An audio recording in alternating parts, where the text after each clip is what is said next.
गोपी ने सोचा ऐसे ये पकड़ में आता नहीं है, तो उसने मट का एक तो बहुत ऊपर रखा, उसके बाद उसमें घंटी और लगा दी। भगवान ने कहा कि कोई कितना भी ऊंचाइयों पे चला जाए हमसे तो छोटा ही रहेगा।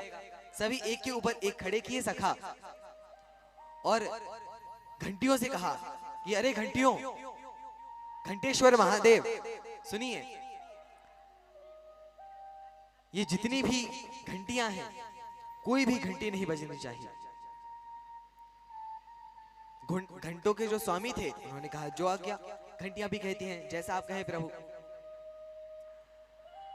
अब यहां भगवान माखन उठाते हैं, सखाओं को माखन खिलाते हैं, बंदरों को माखन खिलाते हैं।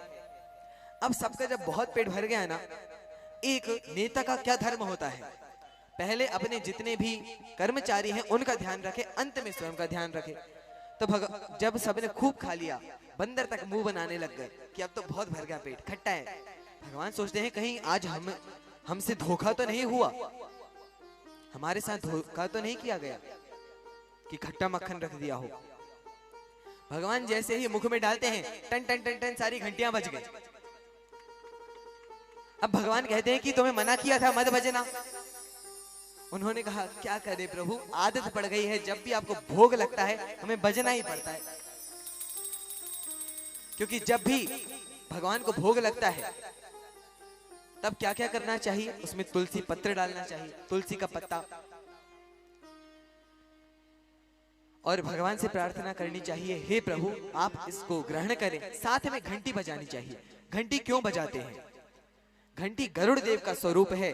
हमसे मंत्र आदि बोलने में त्रुटि हो जाए तो उनके गरुड़ देव के पंख से मंत्र, वेदों के मंत्र निकलते हैं, इसीलिए वह परिपूर्ण हो जाएगा, इसीलिए घंटी बजाई जाती है। और जिस स्थान पे घंटी बजती है उस स्थान पे भूत प्रेत आदि का प्रभाव नहीं रहता। जहां तक घंटी की ध्वनि, घंटी और शंख की ध्वनि सुनाई देती है, उतने स्थान में दुष्टात्माएं प्रवेश नहीं करती। इसीलिए जब भी भगवान को भोग लगाएं, आरती करें, घंटी बजानी चाहिए। अब तो गोपियों ने पकड़ लिया भगवान को, सारे सखा तो कूद फाद के भाग गए, अब अकेले कृष्ण भगवान पकड़े गए। अब जा रहे हैं रास्ते में, अब सामने से नंद बाबा आ रहे थे। भगवान ने कहा ये सही अवसर है, मौके पे चौका मारना चाहिए। भगवान ने कहा अरे गोपी, तुझ में बिल्कुल भी लाज शर्म नहीं बची, सामने बूढ़े लोग आ रहे हैं, कम से कम पल्ला तो डाल ले। उसने पल्ला नीचे किया। अब भगवान कहते हैं कि तू इतनी देर से, इतनी कठोर तेरे हाथ हैं और मेरी कोमल कोमल कलैयां हैं, तू मेरे हाथ को पकड़ी है, मुझे कष्ट हो रहा है, चल तुझे हाथ ही पकड़ना है, मेरा दूसरा हाथ पकड़ ले। और भगवान उसी का जो पुत्र था उसका हाथ लाते हैं और उसी का हाथ पकड़वा दिया।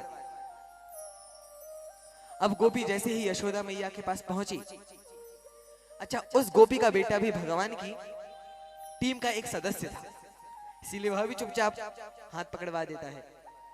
अब जैसे ही यशोदा मैया के घर पहुंची, अरे यशोदा सुन, देख आज मैं तेरे लल्ला को पकड़ के लाई हूं रंगे हाथ।